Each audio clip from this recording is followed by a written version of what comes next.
4,700 years ago, there was a full-fledged temple with almost 5 feet tall lingam. We put the Rudraksh and showed them how at different places, how the linga behaves differently. Whole of Europe was full of temples like this. I was in Turkey just 2 weeks ago. You've heard of Konya? Outside in the garden, so many broken pieces, huge faces, half faces, all kinds of things. Old temples all broken and made foundation stone.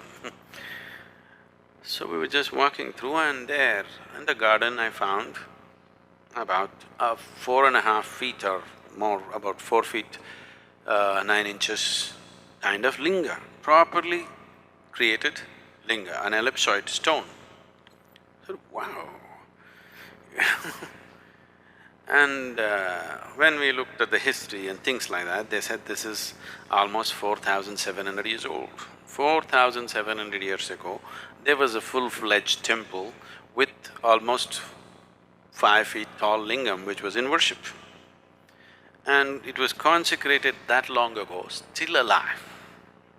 Cracked a little bit, so got disturbed, and I was just demonstrating for the few, 3-4 people who were with me. Every point in the linga is different. Different points in the linga are differently done, beautifully done piece. Whoever worked on it, they knew what they were doing, not rudimentary job, very subtle work.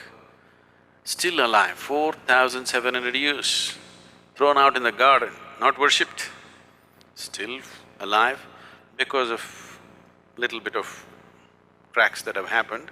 Some disturbances happened to the whole thing, but still there. I just demonstrated, I felt this, and then because they had to see, we put the Rudraksh and showed them how at different places, how the linga behaves differently.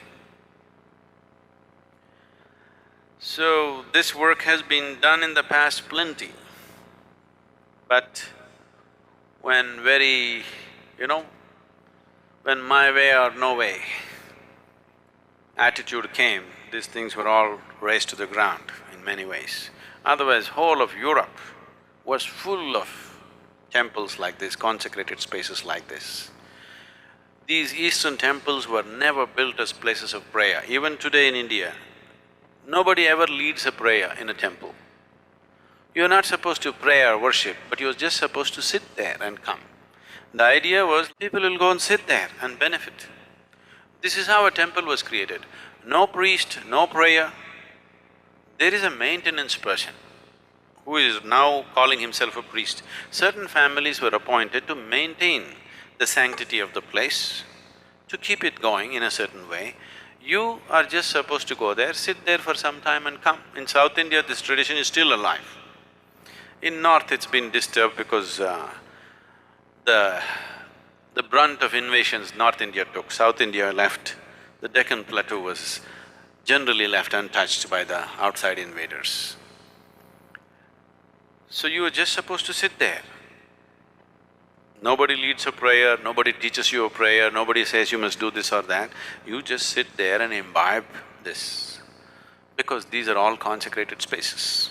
They created many. All these things were razed to ground. Only few that are left are generally in India and some other Southeast Asian countries. Otherwise, whole of Arabia and Europe were full of consecrated spaces.